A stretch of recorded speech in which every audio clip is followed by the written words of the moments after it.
From the Ticats Audio Network, this is Ticats Today with Brayden Neville. On today's episode, we hear from the newly signed Ticats fullback James Tuck as he discusses playing for his fifth career CFL team and coming off of his first Grey Cup win. And Nic Cross joins the show to discuss going through his first free agency following his rookie contract. It's Monday, February 19th, 2024, and you're listening to Ticats Today. Happy Family Day to everyone out there. I hope you're all enjoying this long weekend. It's been nice to have a little extra time to unwind a bit and spend some time with the fam. The Ticats announced last week that they've signed fullback James Tuck, a guy with a ton of CFL experience with close to 100 games played in the CFL, and not to mention coming off his first win of a Grey Cup with the Montreal Alouettes last season. And he joined me to discuss making his way to the Hammer and more. James, why did you decide to pick Hamilton and make your way down here to play for the Ticats? Well, I mean, there's a lot of reasons why you'd pick a city and a team like Hamilton. And, you know, one of them for me and my family was being close to home. And that's, you know, the non-football side of it. But the football side of it is just, you know, I've been playing against Hamilton for 10 years and I know what that stadium is like to play in it and against them. And to be now on the home side of that, you know, that is something I was very much so in my mind when deciding to play for Hamilton. And then you got the coaching staff and, you know, the culture that Hamilton has. And I just, you know, to be a part of that and to bring my own element to that is something I'm truly looking forward to. You're a veteran in this league. You have a lot of games played in this league. Do you feel that really helps you year to year to learn more and to be able to pass that on to younger players? Oh, I mean, absolutely. Over the last, 4 or 5 seasons, really taking strides on, offense as well as in special teams, and then being into, impart that knowledge to, younger players who are just getting their feet wet is something now in my later stages of my career that I take pride in. So that's something I enjoy doing and I look forward to continue to do. I want to talk about your new head coach and offensive coordinator, Scott Milanovich. What have those conversations been like with him? And what do you know about him coming into this? I mean, I've never had the pleasure of working with him in the past outside of the 1 year we were supposed to. I think it was in 2020 when the season got all ruined there. We were going to be in Edmonton together, but outside of that, I haven't had any experience with him, but I've heard nothing but great things from a number of people, especially my old coach I had in Edmonton, Coach Moss. He spoke very highly of him and had, nothing but good things to say about him. And we've only touched base once since signing, and he just expressed how excited he was to get this year kicked off and to have me aboard. And I said the same thing, how excited I was to be a Ticat and to make a run for one. You've been through this process before in your career. You've played for several teams. Does it get any easier going through free agency and deciding where you're going to go? It doesn't get easier, I'd say, but mentally it's easier because you've seen it, you've done it, and you've been through it. So when, things are taking, days, it seems like weeks have gone by. You just know how to be patient and kind of slow it down, and things usually work themselves out if you are patient. Yeah, it's one of those processes. That's kind of how every guy describes it. You understand now that you're a veteran what you're going to be going through, but it can't be easy. You are from Aurora. Where do you live currently? Where's your home base?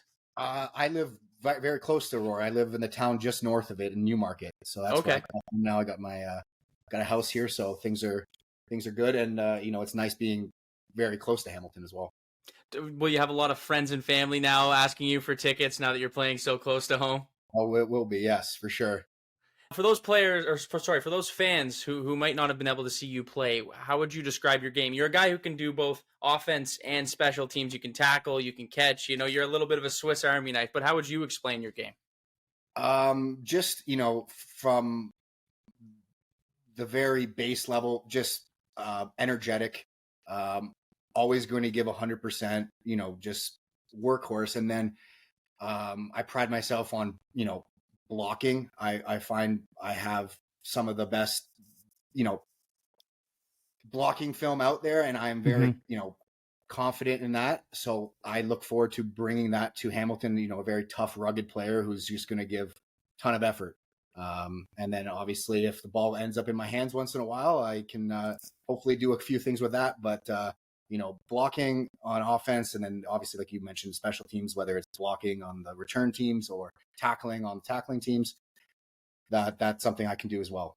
Has that always been something you've prided yourself on, is being able to contribute in all those different aspects of the game?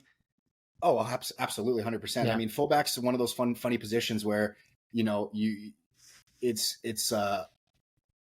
not given, like, so you're asked to do everything, right? You're asked to do the jobs of a running back at times. You're asked to do the job of a receiver at times. And then you're asked to do the job of an O lineman at times, right? And you're doing all that stuff against the best players in their position, right? And you give up certain attributes to those. If you're blocking a D lineman, well, we're smaller. We're not O linemen, right? You're running routes against a DB. Well, we're not as fast and athletic as them, right? So you do have a good mesh of all abilities, and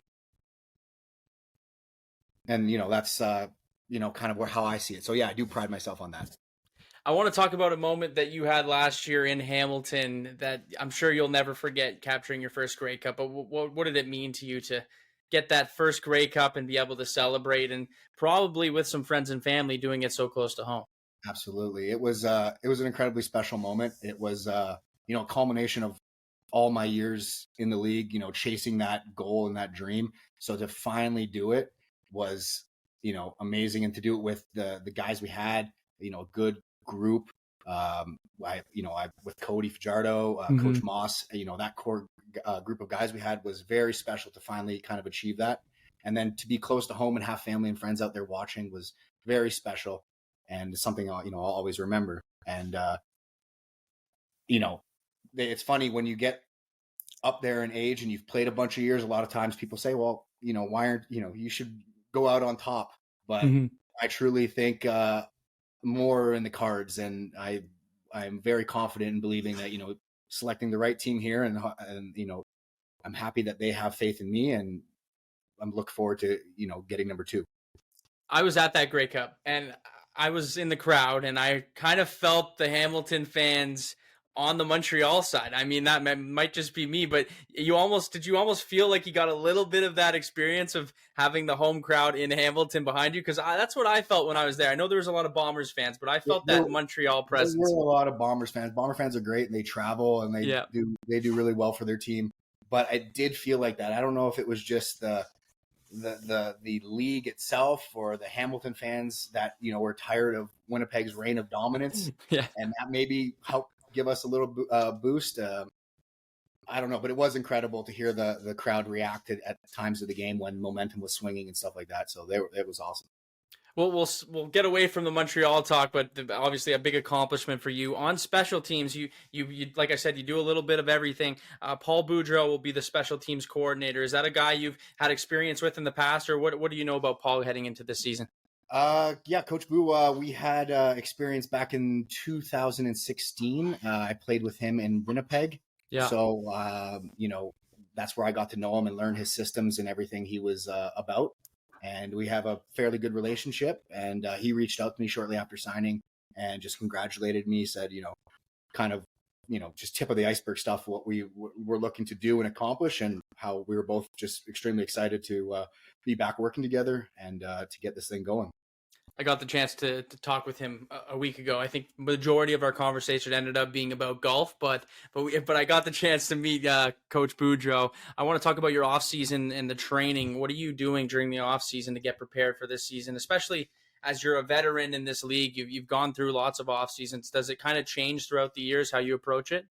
A little bit. I mean, throughout my career, I was probably in the early stages very, very gung-ho in terms of training, ridiculous amounts and stuff. So I've kind of found a perfect medium where I have my training days, I have my nights, I have my mornings, but I also do a little bit of work in the off season, right? So I have a good mixture of my training to work to home life. But I found a comfortable area that seems to be working for me these last few years. And aside from the football talk, what are you like off the field? What are you doing for fun? What are you doing with the family when you're not thinking about football? Well, I mean, if it's just me having fun, I'll go fishing or something. Okay. And just kick it. But I hang out with my girlfriend, my dog. We got our house here, so we're busy, renovating, doing, fun things like that around the house. But if we're going to have some fun, I like to play ping pong. Okay. We do a little pickleball, that kind of stuff just to keep active and some competitiveness going. But yeah, that's about it. There's definitely a competitive ping pong culture in Hamilton. So when it comes to that team, it's they love their ping pong. I think it might be the sport they're probably second best at is ping pong. I wanted one last question before we go here, James. But what are your goals next season heading into training camp? Well, my goals going in for sure right off the bat is just to, meet everyone, get into that locker room and be a part of that locker room, whether it's a vocal leader or someone who leads by, on the field actions. Mm-hmm. And, just build a culture that, Coach Milanovic is wanting to build, help assist in that in any way I can. And then obviously have some on-field success as a team and playoffs and, to go as far as we possibly can go. I always prioritize my personal success second to the team's success, because I always find I'll have success if the team has success anyways. So that's how I look at it. Well, James, I'll leave it at that, man. I'm looking forward to meeting you in person at Tim Hortons Field. Great catching up with you, man, and welcome to the Hamilton Tiger Cats, man. I appreciate it. Thank you for this. That was James Tuck. Nic Cross is a guy who's entering his fourth season in the CFL. He was a first-round pick back in 2021, and he spoke to me about recovering from an injury and getting back to work in the Hammer for 2024. All right, joining me now is Nic Cross. Nick, congrats on re-signing in Hamilton. It's a place you've been your entire career. Why was it important for you to keep it that way and stay in Hamilton? Yeah, I appreciate it. Thanks, first and foremost. Yeah, it was important to me because, you build like a repertoire with everyone around the organization. And so, it's just picking up where we left off kind of thing. And yeah, just excited to be back with everybody. This being your first time going through this process, how was that for you to kind of have those options and be looking at a new contract and coming out of that rookie deal? Yeah, it's an exciting time. It's different from being in a rookie contract. You kind of get to see what that part of the professional career is like. But I'm just grateful that there's great people in the Ticats organization that were able to help kind of get to this deal. And yeah, couldn't have asked for anything better, really. A new GM in Hamilton, Ed Hervey, how was it dealing with him through this process? Yeah, well, Ed's been there, so it's not a completely new person. So it's good, and yeah, we have a good relationship, and yeah, it went smooth. So I want to talk a little bit about yourself and the season you had last year. You did excellent on that special teams unit. Looking forward to next year, what are you looking to grow as a player? Yeah, well, I'm just trying to first and foremost get back healthy. Dealing with injuries right now, so that's just kind of where I'm at right now. So after I'm back on the field, I can kind of get back to getting back to my standard of being what I was for the team and doing whatever I can, whatever the situation is. Has this offseason kind of been helping you towards that rehabbing process, giving you more time to heal and do what you need to do to get that fixed up? Yeah, 100%. The offseason is definitely really beneficial for just having a lot of time to break down everything you need to work on for your body and stuff. So yeah, just having all the time in the world right now to just get back right. And yeah, I'll be back as soon as I can. On defense, Mark Washington will be back. What's your relationship like with him and a guy who's been around the Ticats now for quite some time? Yeah, Coach Wash is the man. He's helped me grow as a football player and as a man since I've been a rookie back in 2021. So just like I said, picking up where we left off, just knowing our playbook and stuff already. So just kind of game planning. And obviously, like I said, I'm not ready right away, but yeah, I'll be a good contribution for Coach Wash and the team further down the road when the team needs it. And then also there's going to be a new special teams coordinator, Paul Boudreaux. I wonder if you've gotten the chance to connect with him at all yet since re-signing.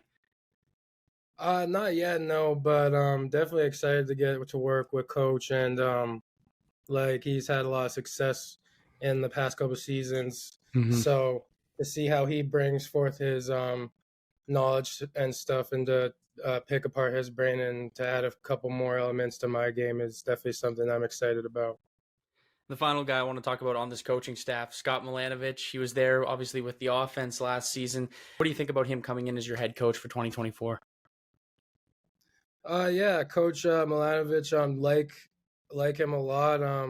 When he came in last year, I know the guys rallied around him, and he was able to put together some successful wins there for us at the end of the season. So I'm excited to just be able to contribute to his team and do whatever he needs me to do.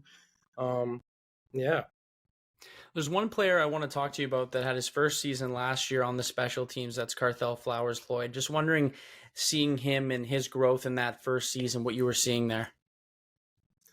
Oh yeah, that's my guy, man. We grinded through last season, and it was cool to see him grow as a player too. He took the league by storm on special teams, obviously, led the league in tackles, and I was just happy to be a part of some history like that. And yeah, just want to keep growing with the guys.